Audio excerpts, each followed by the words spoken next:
Matapos makapagkwento ni Pio Carpio, kagaya ng nangyari noong una, manghang-mangha na naman ang dalawa sa kwento nito. Halos hindi noon makasagot si Gonzalo, gawa ng wala siyang kaide-ideya kung ano ang isasagot niya dito. Ilang oras pa ang lumipas, napansin nila Gonzalong umaga na pala. Kahit puyat manoon si Kaloy, pinilit nitong makipagsabayan sa kanyang tiyuhin at kapatid. Masayang-masaya sila noong mga oras na yon, na tila ba walang nangyaring kakaiba. Yung 2 galon ng tuba, inabutan ng ilang oras dahil sa mas marami pa ang kwentuhan kesa inuman. Tiyo, uuwi na ho kami ni Kaloy. Mamayang hapon bibisita din kami rito. Pahinga na po kayo. Wika ni Gonzalo. Mamaya pa ako magpapahinga, iho. Didilig pa ako ng halaman. Tsaka, hindi ako pwedeng matulog nang hindi nauubos itong tabako ko. Sige na, mag-iingat kayo sa daan, ha? Sagot naman ni Pio Carpio. Kasabay ng pagwika nito ay ang muling pagsindi nito ng kanyang tabako. Inihatid nito sila Gonzalo sa labas ng kanyang bakuran at hinintay ang mga itong mawala sa kanyang paningin. Bago pa man tuluyang makaalis sila Gonzalo, masaya silang nagpaalam kay Pio Carpio. Pagbalik nila sa kanilang tahanan, magandang balita ang bumungad kay Sulay at kay Mirno. Labis-labis noon ang pasasalamat ng dalawa, gawa ng nabigyan din ng katarungan ang pagkamatay ni Maxim kahit papaano. Nung araw ding yon, napagpasyahan nila Sulay na bumalik na ng kanilang baryo. Napakapanatag noon ng kanilang isipan, gawa ng wala na silang inaalalang muling sasalakay sa kanilang baryo. Noon ding mismong araw ay ang umpisa ng pista ng baryo nila Gonzalo. Nang maihatid na ni Gonzalo sila Sulay sa kanilang baryo, pinili niyang tumambay muna sa lugar na yon upang pagmasdan ang kanyang mga kaanib. Habang pinagmamasdan ito ni Gonzalo, maraming bumalik sa kanyang alaala sa mga kasamahan niyang wala na. Hindi noon mapigilan ni Gonzalong maging malungkot dahil sa mga nangyari. Napawi lamang ang lahat ng kalungkutan noon ni Gonzalo nang inakbayan siya ni Mirno at nagwika ng, Ayos lang yan, Ginoong Gonzalo. Makakabawi din tayo. Huwag niyo nang alalahanin ang mga nawala na. Isipin niyo kami na nandito pa. Oo, Mirno. Maraming salamat dahil kahit papano, nagtitiwala pa rin kayo sa kakayahan ko. Pangako, hindi na mauulit ang ganitong pangyayari sa ating angkan. Sagot naman ni Gonzalo. Sige na ho, umuwi na kayo. Kayang-kaya na namin dito ang trabaho. Tsaka pista ngayon ang baryo ninyo, kaya hindi kayo pwedeng magpahuli. Dagdag naman ni Sulay. Nang marinig ito ni Gonzalo, pinili niyang sundin ang sinabi sa kanya ni Sulay. Bago siya tuluyang umalis sa kanilang baryo, pinili niyang magpaalam sa bawat isa na kanyang mga kasama. Pagbalik ni Gonzalo sa kanilang tahanan, bumungad sa kanya ang kanyang mag-inang abala sa pagluluto. Naroon na dinoon si Suplitong tumutulong sa kanila upang gawin ang kanilang mga handa para sa pista.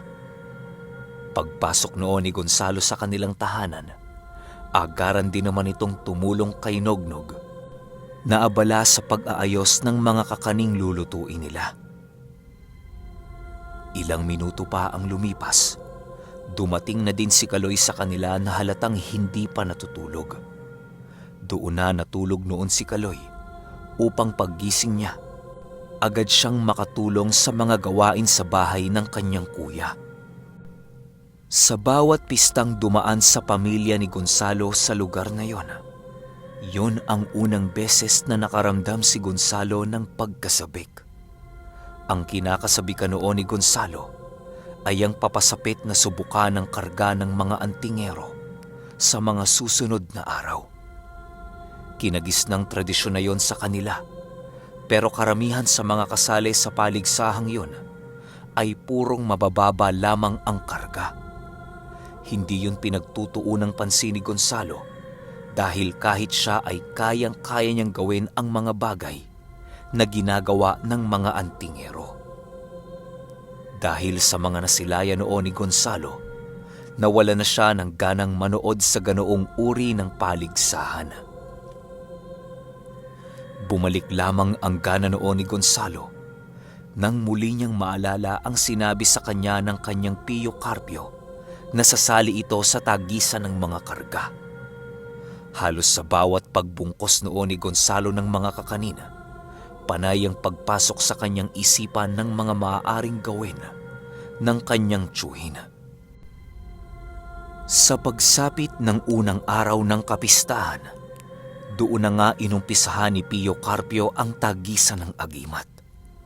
Maraming lumahok sa tagisan ng mga karga pero kitang-kita ni Gonzalo na ang karamihan sa mga ito ay ordinaryo lamang ang taglay na gamit. Di pa man nakakarating si Pio Carpio sa lugar ng pagtatagisan, naroon na si Gonzalo.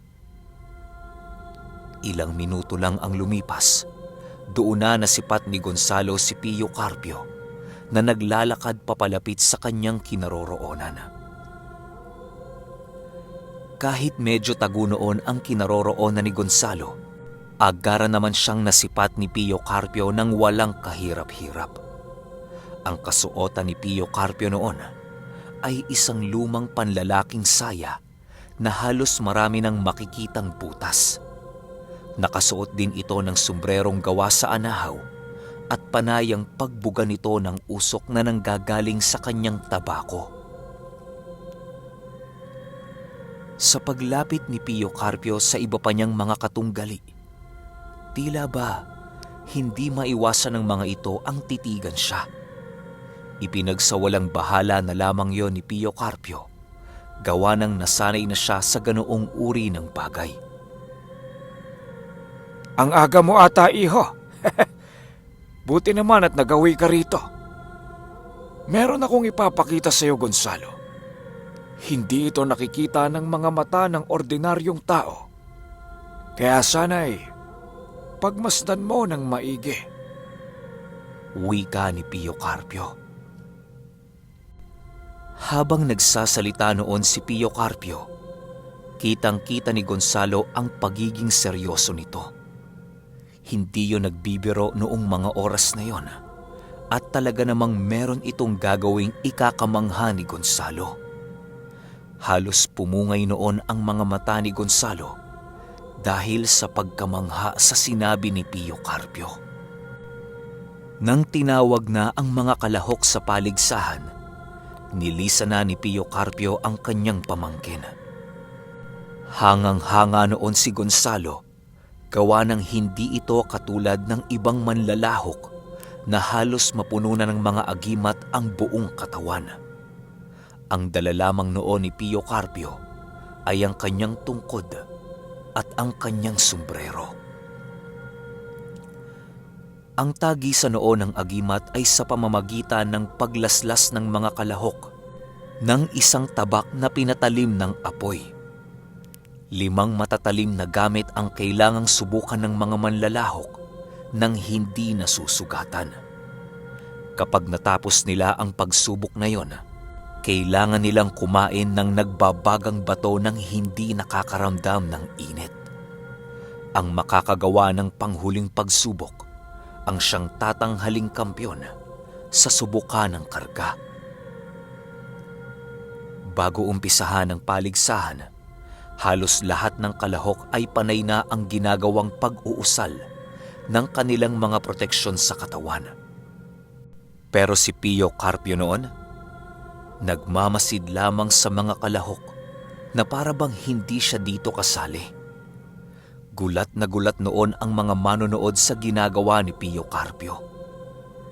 Nang mag-umpisa na ang tagisan, meron nang nauna sa kanila upang simulan na ang pakikipagtagisan. Una nitong kinuha ay ang kutsilyo. Walang habas nito na pinagsasasaksak ang kanyang sarili. Hindi ito nasugatan pero namula ang balat nito. Hindi pa nakontento ang kalahok na yon at hiniwa-hiwa pa niya ang kanyang balat ng kutsilyong hawak niya. Matapos yan, agaran niya namang kinuha ang tabak upang ihataw sa kanyang likod. Paghataw ng lalaking yon sa kanyang likod, biglang nagulat ang mga manonood nang nahiwa ng tabak na yon ang likod ng katawan ng lalaki. Bigla nitong binitawan ang tabak na hawak niya at niliyad nito ang kanyang katawan upang maiwasan ang matinding pagdurugo. Dali-dali naman itong pinuntahan ng iba niyang kasama upang siya ay tulungan. Dahil sa nangyaring yon, hindi na itinuloy ng kanilang baryo ang ganoong pakikipagtagisan. Ang ginawa na lamang nila ay sa pamamagitan ng pagbasag ng bote sa ulo ng mga kalahok. Naisip nila ang ganoong gawain upang hindi na magdulot pa ng matinding pinsala kagaya nung naunang sumubok. Sa pagpatuloy ng tagisan, halos lahat ng mga kalahok ay nakayang patalbugin sa kanilang mga ulo ang bote ng hindi nababasag at nasasaktan. Si Pio Carpio noon, hindi pa gumagalaw sa kanyang pagkakaupo, gawa ng masyadong marami ang sumali. Si Gonzalo naman ay patuloy pa ring naghihintay sa gagawin ng kanyang tiyuhin. Nang tinawag na si Pio Carpio, lahat ng mga kalahok ay nakatitig sa kanya. Tinitingnan nila si Pio Carpio ng masama at may halong pang-iinsulto. Rinig na rinig noon ni Gonzalo ang mga usap-usapan ng mga kalahok tungkol sa pamimintas nila kay Pio Carpio. Hindi naman ito pinansin ni Gonzalo, gawa ng labis-labis ang kanyang pagtitiwala sa kakayahan ng kanyang tiyuhin.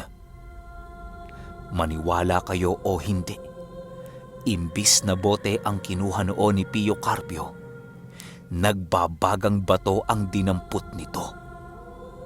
Gulat na gulat noon ang mga kalahok sa subukan nang masipat nilang hinahawakan ni Pio Carpio ang batong nagbabaga nang hindi siya nasasaktan. Pagkahawak dito ni Pio Carpio, walang sabi-sabi, agaran niya itong inilagay sa kanyang bibig nang hindi nasasaktan. Iniluwa ni Pio Carpio ang batong yon nang wala ng baga. Halos ang lahat ng mga manonood ay hindi makapaniwala dahil sa kanilang mga nakita. Animoy, pinaglalaroan sila ng kanilang mga paningin noong mga oras na yon. Matapos itong mailuwa ni Pio Carpio, ay ang pagkuha nito ng isang talibong at walang sawang inihataw sa kanyang likod. Hindi yun nag-uusal ng kung ano-ano habang ginagawa ang bagay na yon. Lahat ng mga kalahok sa lugar, labis-labis ang pagkamangha sa ipinamalas ng tiyuhin ni Gonzalo. Matapos itong gawin ni Pio Carpio, kumuha ito ng isang maliit na kahoy at meron itong inukit sa lupang kanyang kinatatayuan. Meron itong dinukot sa kanyang bulsa na sisidla ng isang buhangin na siyang ginamit ni Pio Carpio bilang tinta. Napakaliit lang ng simbolong inukit noon ni Pio Carpio, pero kitang-kita ito ni Gonzalo. Matapos itong iukit, laking gulat na lamang niya nang biglang dumilim ang paligid. Kisap mata lang ang pagitan nang makita ni Gonzalo ang kanyang lola na nakikipaglaban sa puwersa ng dyablo. Kitang-kita ni Gonzalo si Lola Astring na pinagtutulungan ng mga nilalang na unang beses pa lamang nasilayan ni Gonzalo. Ang mga nilalang na yon ay binabalot ng kadiliman na halos maihahalin tulad sa kanyang anyo kapag siya ay isang aswang. Agaran ding nakaalis doon ang wisyo ni Gonzalo at biglang lumipat ito sa isang napakalawak na lupaing taniman ng mga munggo. Doon ay naglalakad ang wisyo ni Gonzalo hanggang sa bigla siyang itinulak ng kanyang tiyuhin nang sa hindi malamang dahilan. Kasabay ng pagtulak noon ng wisyo ni Gonzalo, ay doon niya nakita ang isang puting kabayong tinutukoy ni Pio Carpio. Meron doong nakasakay na isang makisig at matikas na lalaki na halos hindi maaninag ni Gonzalo. Alam niyang si Dado yon, pero hindi niya lubos akalaing ganun kalakas ang presensyang ipinamalas nito. Pagkapikit noon ng mga mata ni Gonzalo, doon niya nakita si Cedes at ang mga batang hindi niya kilala.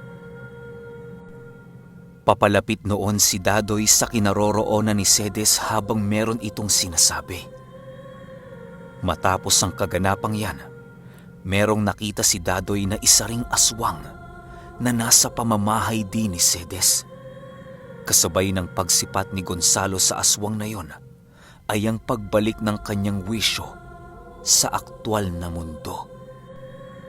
Pagsipat niya kay Pio Carpio, laking gulat na lamang niya nang masipat niya ang isang nagliliwanag na palakol na bigla na lang lumitaw. Nasa gitna yon ng iginuhit ni Pio Carpio na siyang labis niyang ikinagulat.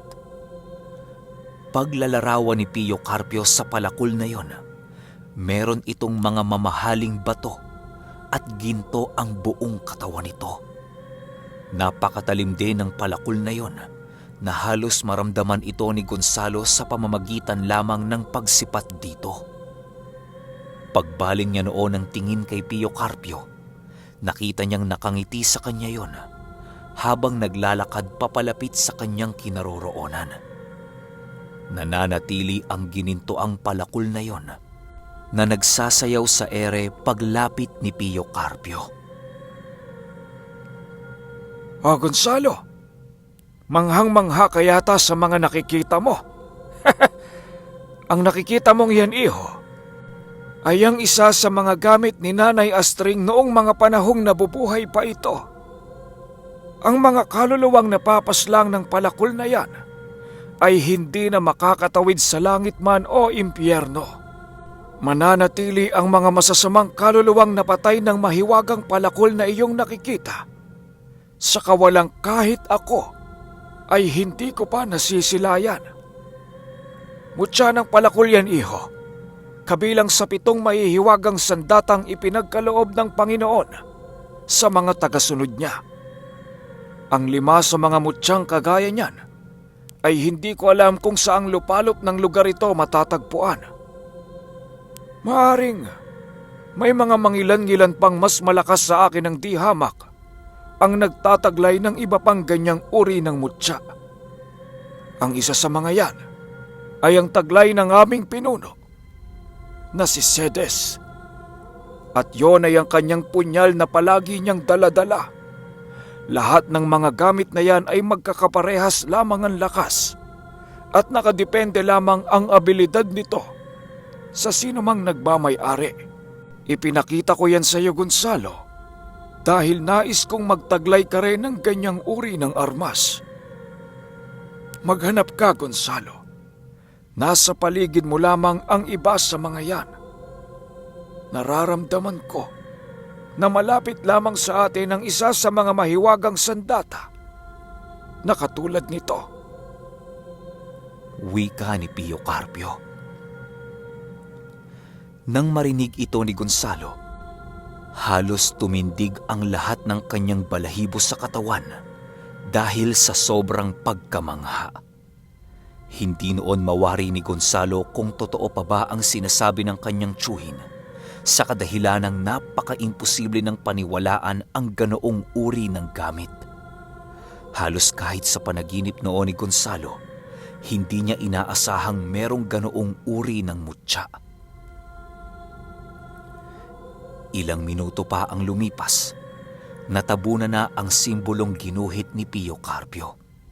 Kasabay ng pagkasira ng simbolong yon ay ang paglaho ng sandatang ipinakita sa kanya. Matapos yan, doon na narinig ni Gonzalo ang mga taong pilit kinakausap si Pio Carpio. Hindi naman ito sinasagot ni Pio Carpio at puro ngiti lamang ang ipinapakita niya sa mga taong naroon. Matapos ang tagisan ng karga, pinili nilang dalawa na umuwi na. Sa mga dadaan pang subukan ng gamit, hindi na muli pang sasali si Pio Carpio. Habang sila ay naglalakad papauwi, napatanong itong si Gonzalo ng, Tiyo, bakit sa lugar pa na yon naisipan mong ipakita sa akin ang mutya? Hindi mo bang pwedeng ipakita ito sa lugar na walang tao maliban sa atin? tanong ni Gonzalo. Pwede naman, Gonzalo. Pero labis itong ikakapagod ng aking katawan. Alam mo kasi, Gonzalo, kaya doon ko ito sa iyo ipinakita nang sa gayoy makahiram ako ng dagdag na presensya sa mga kalahok ng subukan ng agimat na siyang aking gagamitin sa pagtawag sa mutya. Hindi basta-basta ang pagtawag sa mutyang yon, Gonzalo. Lalong-lalo na kapag hindi mo ito kinakailangan. Sagot naman ni Pio Carpio.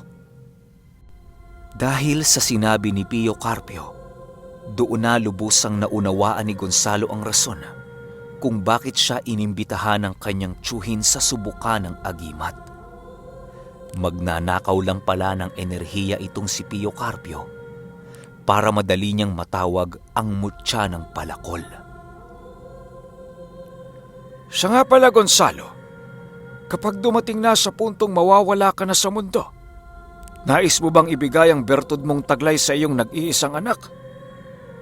Dagdag pa ni Pio Carpio. Hindi ho, Tiyo. Susunugin ko ito kapag dumating na ang oras ng aking kamatayan. Ayokong lumaki si Nognog na ganito ang magiging tadhana niya. Mahal ko ang anak ko, Tiyo, at nais kong maging maayos ang kanyang kinabukasan. Kung inyo sanang mamarapatin, nais ko siyang magsanay sa ilalim ng pamamahala ninyo. Mas pipiliin kong maging isang dalubhasang manggagamot itong si Nognog kesa maging isa itong halimaw na katulad ko. Sagot naman ni Gonzalo. Tanging pagngiti na lamang noon ang naigante ni Pio Carpio, gawa ng labis itong natutuwa sa sagot ng kanyang pamangkin. Sa pagpapatuloy ng kwento ay ang paghahanap ni Gonzalo sa mutyang ipinakita sa kanya ni Pio Carpio. Okay! Grabe, sobrang angas, no? Pero baka hanggang dito na lang muna tayo, episode 18. Maglalapag muna tayo ng ibang stories para sa shoutout na utang ko sa inyo. Dito sa episode 18, mag-iiwan ako ng pinned comment, tapos dun kayo mag-comment para ma-shoutout ko kayo sa susunod nating upload. Yun lang. Salamat.